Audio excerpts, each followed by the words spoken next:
नमस्कार दोस्तों, मेरे यूट्यूब चैनल में आप लोग का स्वागत है। मैं एक नाच झूमर गीत गाने जा रही हूँ। अच्छा लगे तो कमेंट में बताइए लोग कैसा लगा। टिकवा भैले अपना नथियवा भैले सपना नथियवा भैले सपना बलमुआ भैले गुलारी के हो फुलावा बलमुआ भैले गुलारी के हो फुलावा होके देहूँ गुलारी के फुलावा अरे गुलारी के फुलावा जहरिया खाई मोर बहो नई हरवा जहरिया खाई मोर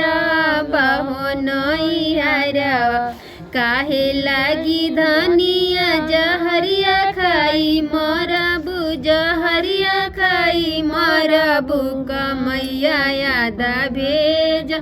बहो नई हरवा कमैया यादा भेज बहो नई हरवा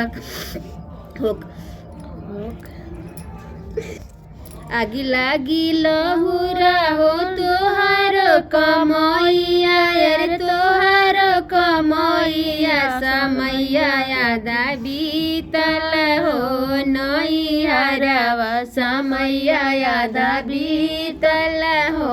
नई हरवा टिकवा भैले अपना नथियवा भैले सपना नथियवा भैले सपना बलमुआ भैले गुलारी के हो